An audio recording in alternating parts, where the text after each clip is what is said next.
sebelum kita memulai pembelajaran kita, pada baiknya saya menyapa dari kami sekali lagi selamat pagi. Sebelum kita memulai pembelajaran kita, ada baiknya salah seorang dari anak didik kami untuk memimpin doa dan apa yang kita laksanakan di pagi hari ini, yaitu proses pembelajaran kita berjalan dengan baik. Dan silakan anak didik kami untuk memimpin doa. Mari kita bersama doa. Tuhan bagi Bapa, selamat pada dia. Bagi kami di mana dan itu kami dapat untuk berdoa yang baik. Ya Bapa, ini anak-anak ini belajar, kita juga memberkati kami. Hadirlah bagi tengah-tengah kami, buat kami yang terdapat menerima semua pembelajaran dengan baik. Ya Bapa, kami juga berdoa buat guru kami, kiranya Engkau memberkati dia dan Engkau memberikan pelajaran bagi kami. Ya Bapa, kami tidak lupa berdoa bagi orang-orang kami, dimanapun kami mereka berada, dekatilah mereka, meminta mereka agar dapat mencari nafkah buat anak-anak ini semua. Ya Bapa, kami anak semua yang tidak luput dari kesalahan dosa, kiranya Engkau mengampuni dosa-dosa kami, sengaja sebelum tidak sengaja, dan kami layak untuk melakukan. Ini doa anakmu, kiranya Engkau mengabulkannya. Amin. Dalam nama Bapa dan Putra dan Roh Kudus. Amin. Baik, terima kasih. Selamat pagi. Ada materi kita untuk pagi hari ini, yaitu adalah materi asam. Nah, saya rasa kalau kita tahan itu asam basa,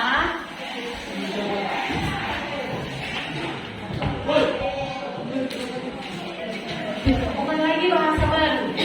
Benar atau tidak? Nah, yang mana di dalam kehidupan kita sehari-hari yang dikatakan asam itu sudah dengan secara tidak langsung sudah kita rasakan, sudah kita nikmati, dan ada juga sama kita.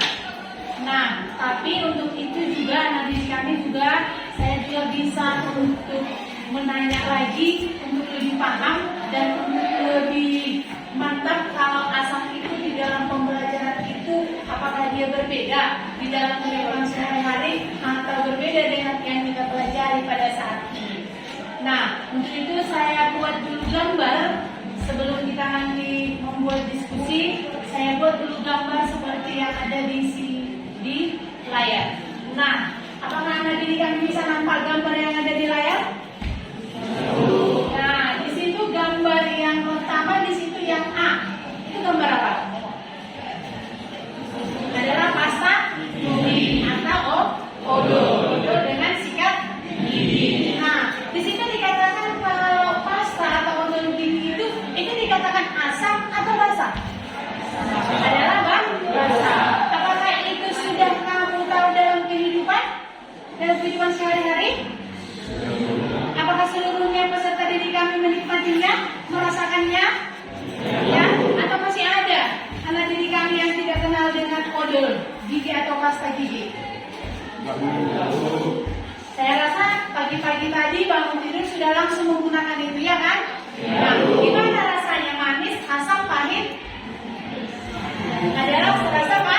Pahit. Ya, berarti kalau itu pahit itu berarti sesuai dengan materi kita yang asam basa itu digolongkan ke mana? Digolongkan ke basa. Berarti salah satu sifat dari basa itu apa?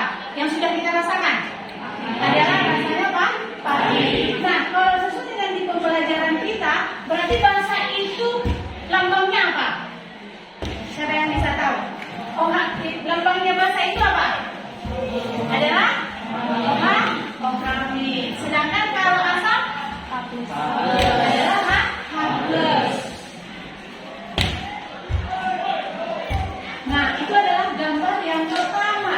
Kita lihat gambar yang selanjutnya.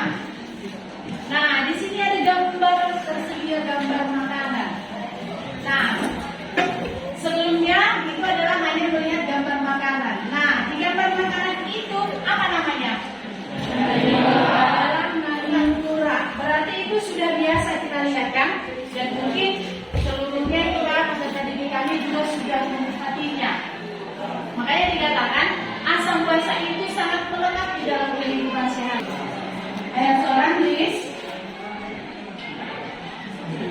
Bagaimana sifat asal itu?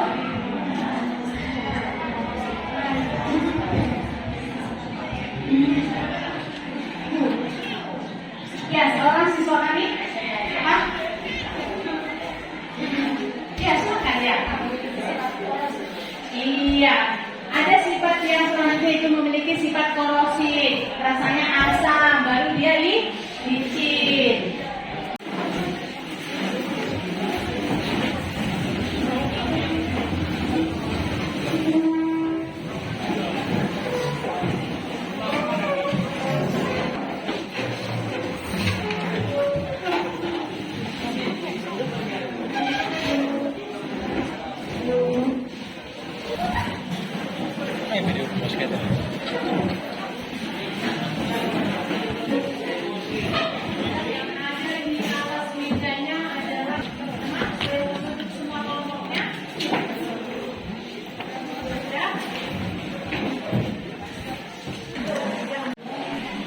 Kelompok 4, kelompok 5. Oke, baik, terima kasih. Berarti seluruhnya hadir ya. Oke, terima kasih. Baik, untuk saat ini Ibu bagi yang namanya LKPD. LKPD ini adalah lembar kerjanya. Di sana nanti sudah ada soalnya. Nah, nanti di situ soalnya dikerjakan sama seperti sugesti yang Ibu berikan, yaitu gambar. Kamu tinggal mengamati apa itu nama gambar itu, kamu sebutkan kamu itu bisa menggolongkannya ke asam dan ke basa. Seperti dan soal selanjutnya sudah ada. Oke, paham? Oke, saya bagikan yang namanya LKPD. Diambil satu soal.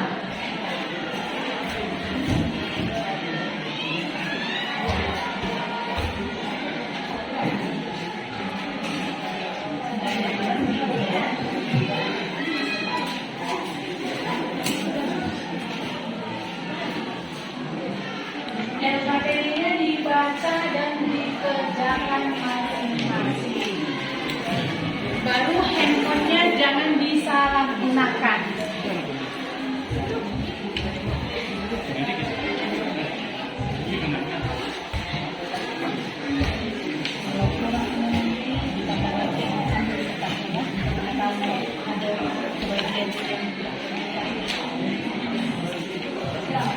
Mana sudah kebagian? Masih ada yang kurang?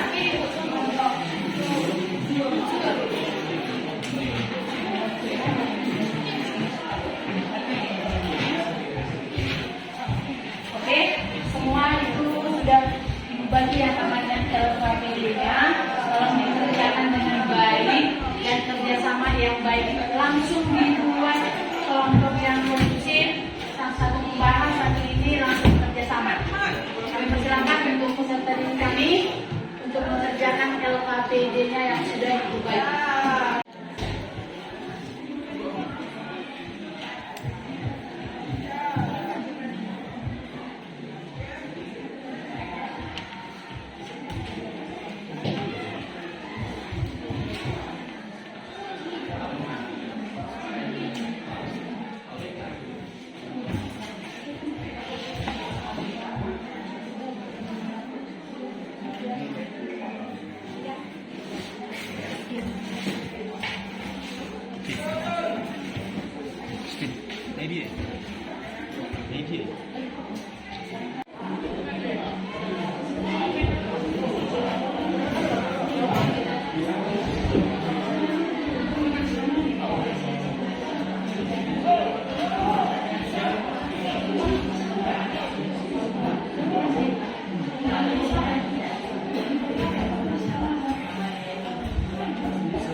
menggunakan handphone juga boleh. Tapi yang dibuka itu adalah materi kita, jangan yang lain.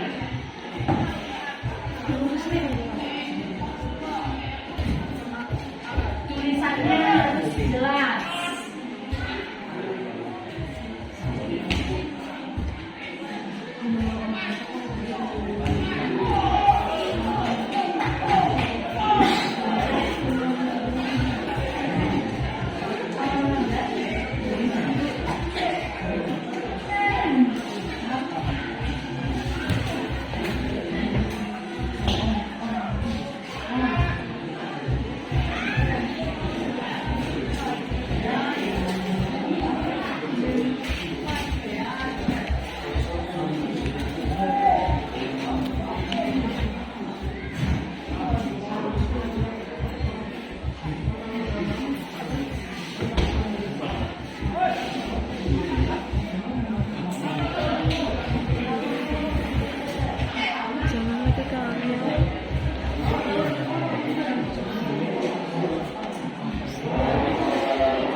Kita membuat reaksinya seperti itu. Bisa?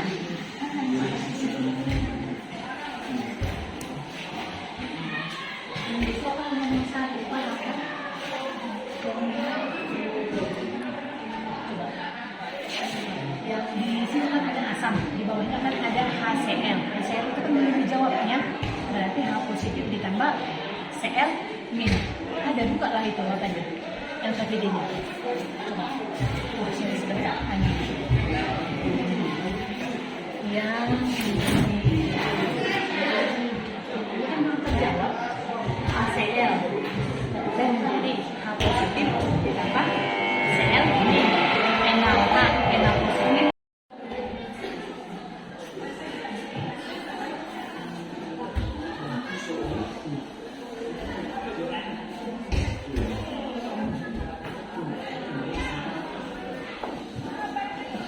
Sudah ada yang siap? Kita tunggu 1 menit lagi. Kelompok 1. Kelompok 2. Kelompok 4. Ayo cepat. Belum kelompok 4 belum? Berarti sudah bisa kita mulai untuk persentasenya, yaitu dengan LKPD yang sudah dimulai. Sudah bisa? Di sana sudah ada soal. Di sana ada soalnya adalah karena tujuan kita itu adalah mengidentifikasi. Yang pertama, apa yang diidentifikasi? Itu sifat asam, sifat larutan asam, dan sifat larutan basa yang ada dalam kehidupan sehari-hari. Yang kedua adalah membandingkan konsep asam menurut teori Arrhenius dan Bronsted, Lowry, dan Lewis. Itu sudah lengkap, apa yang mau dibahas juga sudah. Nah, saya rasa nanti kami sudah mengerjakannya dengan baik. Selama diskusi kita sudah lebih dari 30 menit. Nah, nantinya juga apa yang kamu diskusikan hasilnya dapat semua menerima dan mengingatnya dan menghafalnya juga. Oke, sudah bisa? Dari kelompok mana yang bisa duluan untuk mempresentasikan hasil diskusi yang sudah kita buat? Perhatikan.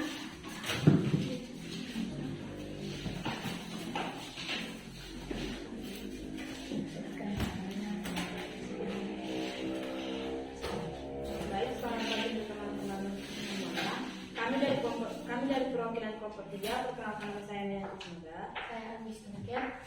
Baik, hasil dari kerjasama kelompok 3 yang dimana dari gambar di bawah dapat kalian menentukan mana yang bersifat asam dan mana yang bersifat basa. dapat kita ketahui bahwa sabun yang bersifat basa dan asam yang bersifat asam. Selain gambar di atas, cari 3 zat asam dan basa yang ada di sekitarmu. Contoh dari asam: air jeruk lemon, air jeruk nipis, cuka dapur, hingga vitamin C. Contoh dari basa: air sabun, air kapur sirih, soda api, amonia. Nomor 2, sebutkan ciri-ciri zat asam dan basa yang kamu ketahui. Untuk zat asam, kita ketahui ciri-cirinya adalah rasa asam, dapat berubah warna kertas lakmus, pH-nya di bawah 7 dan bersifat korosif. Untuk zat basa yang rasanya pahit, licin dan bersifat kaustik dan pH di atas 7. Sekian dari kelompok kami.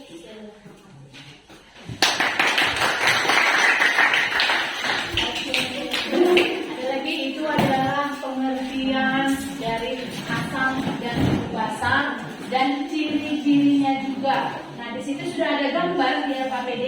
Nah, disebutkannya di gambar itu apa namanya dan digolongkannya itu termasuk asam radia atau termasuk basa. Oke, terima kasih kepada kelompok 3 yang sudah memberikan hasil diskusinya. Persilakan kelompok selanjutnya. Oke, kelompok 1.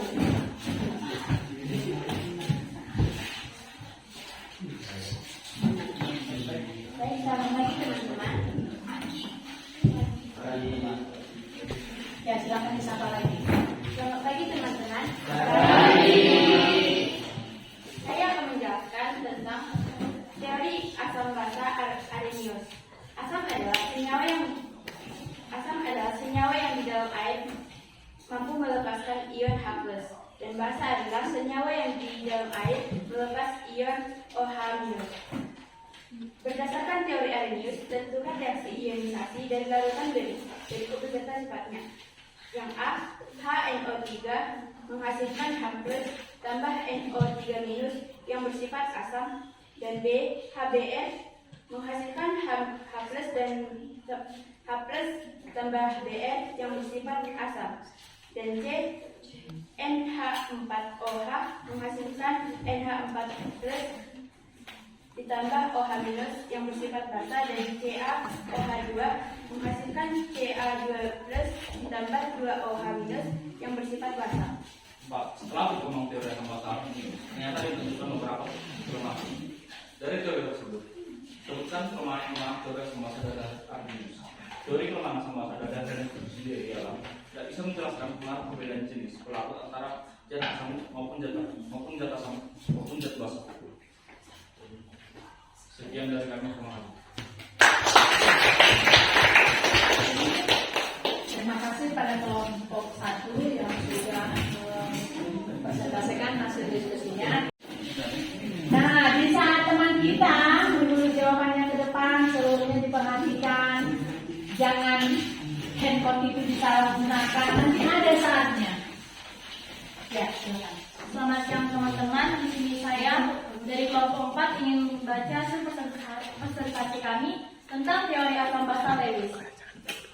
Asam adalah spesies atau zat akseptor pasangan elektron, dan basa adalah spesies atau zat donor pasangan elektron.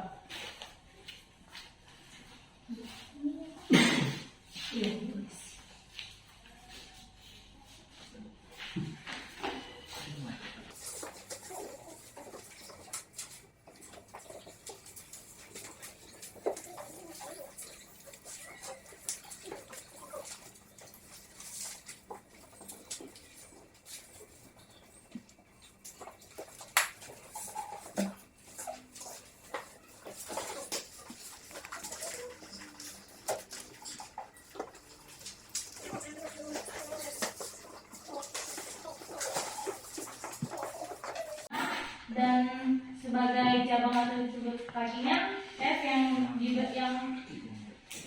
ada 3, dan kita jumlahkan dengan NH3 dan di mana dengan sebagai patokan yaitu N dan H sebagai tangannya. Dan kita akan menyatukan BF3 dan NH3 menjadi BF berpasangan dengan N yang dimana kakinya H dengan F3. Di sini merupakan Asam Lewis karena memiliki kecenderungan dalam menerima pasangan elektron yang berasal dari basa dan merupakan basa Lewis karena suatu molekul atau ion dapat memberikan pasangan elektronnya. Sekian dari presentasi kami, terima kasih. Baik, terima kasih kepada anak kami yang sudah menampilkan atau mempresentasikan hasil diskusinya masing-masing. Nah, sekarang saya ambil satu pertanyaan. Kenapa gambar yang ada di LKPD itu dikatakan dari gambar kamu itu sudah menentukan? Karena sesuai dengan teori kita yaitu asam basa. Berarti kita itu tujuan kita di sini tadi adalah mengidentifikasi. Berarti harus bisa kita tindak lanjut kita itu adalah harus bisa menentukan bahwa A adalah asam, bahwa B adalah basa. Nah, setelah kita mengetahui itu berarti kita itu sudah paham apa yang namanya sifat-sifat basa atau ciri-ciri basa. Nah, setelah itu ada teori yang mendasarinya. Yaitu teori apa? Teori apa yang ada di situ? Yang mendasari pada teori asam basa? Adalah teori Arrhenius. Menurut si Arrhenius, apa itu asam? Satu orang, biar langsung jelas. Siapapun boleh, silakan. Asam adalah senyawa yang meningkatkan konsentrasi hidrogen atau H+. Iya, berarti dari situ, dari jawaban si Jaya, berarti kalau asam itu apa? Berarti H positif. Nah, positif di situ adalah bertindak sebagai muatan. Muatan positif itu berarti dia menyumbangkan. Makanya di situ dikatakan tadi dengan jawaban daripada teman kita ya dari kelompok 5, di situ kan ada pendonor. Berarti memberikan. Nah, sekarang yang menurut si Arrhenius, basa itu apa? Ya, silakan kita. Basa derajat yang menghasilkan ion hidrogen atau OH dalam larut. Iya, berarti basa di situ adalah di situ apa? OH min. Beda atau sama? H positif dengan OH min? Beda. Nah, ada lagi menurut si Arrhenius basa itu menurut si Bronsted. Ada biar bisa kita bedakan. Nantinya lahirlah di situ kekurangan dan kelebihan. Nah, sebelum masuk ke sana, anak didik kami saya tanyakan itu menurut si Bronsted, apa itu basa? Ciho. Merupakan senyawa yang menjadi penerima dari proton H+ dari senyawa lain yang disebut pula sebagai sektor proton. Iya, berarti di situ menurut si Bronsted yang tadi yang dikatakan si Tio itu adalah sebagai penerima. Sedangkan menurut si Bronsted basa itu apa? Asam. Yang tadi basa ya. Nah, silakan Doni. Zat yang dapat menyumbangkan proton. Iya, adalah menyumbangkan. Kalau ada menyumbangkan berarti ada yang menerima. Seperti itu. Nah, di situ H positif itu berarti langsung kita ingat dia menyumbangkan. Berarti kalau muatannya negatif berarti menerima. Berhubungan dengan yang kita pelajari sebelumnya, yaitu ikatan kimia. Ada di sana penerima dan penyumbang. Nah, tadi di situ ada aseptor katanya. Berarti aseptor itu apa? Menerima. Sampai di situ sudah bisa nanti mengidentifikasinya? Sudah bisa? Berarti sudah paham ya apa itu asam menurut si Arrhenius, apa itu basa, apa kelebihannya, Bodi? Kelebihan si Arrhenius apa? Kelebihannya si Bronsted apa? Ada kan di situ? Disebutkan satu. Bisa lebih? Kelebihan si Arrhenius. Mampu menyempurnakan teori atom yang dikembangkan oleh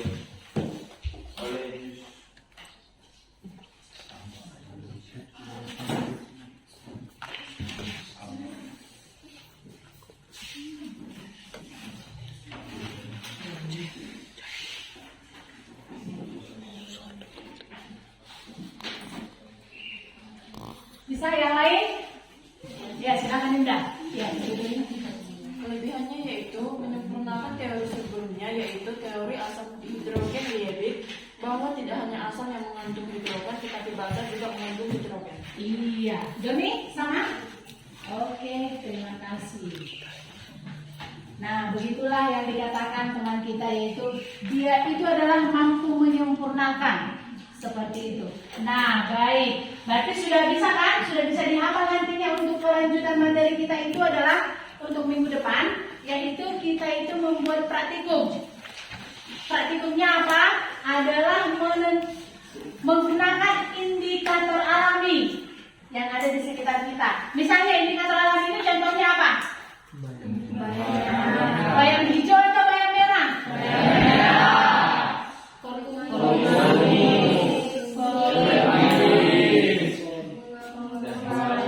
Bunga telang, baru bunga sama madu. Nah, itu nanti dibawa dari rumah. Ada semua kan?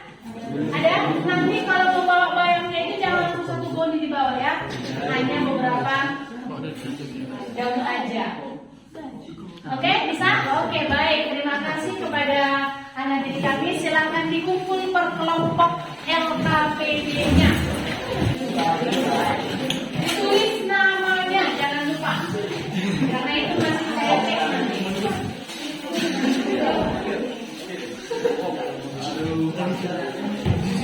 Masih 2 kelompok?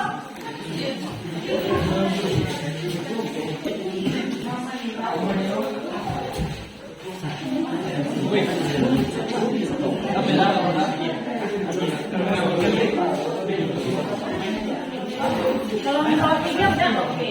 Sudah semuanya? Oke. Baik, terima kasih. Semua bukunya sudah bisa Baik, untuk minggu depan sudah saya kasih tahu bahan kita, yaitu mengadakan percobaan. Nah, setelah selesai mengadakan pembelajaran kita di hari ini, ada baiknya tadi kita awali dengan doa, kita tutup juga dengan doa. Silakan anak didik kami satu orang untuk membuat doa. Kembali kami mengucapkan kepada Bapak, di mana atas berkatmu senang kami sedikit berkumpul di ruangan kelas ini. Ya Bapak, sebentar lagi kami akan pulang. Berkatilah kami di perjalanan agar kami sampai ke rumah kami masing-masing. Ya Bapak, begitu juga dengan ibu guru kami. Berkatilah ibu guru kami supaya dapat sampai ke tujuan dengan selamat. Ya Bapak, banyak pendosa yang telah kami berbuat, sengaja atau tidak sengaja, hapus kalah berkan layak yang berkati. Inilah doa kami yang kurang sempurna, kiranya Engkau mengabulkannya. Amin. Baik, terima kasih. Pembelajaran kita sudah selesai. Saya sapa sekali lagi, selamat siang, silakan pulang dengan baik dan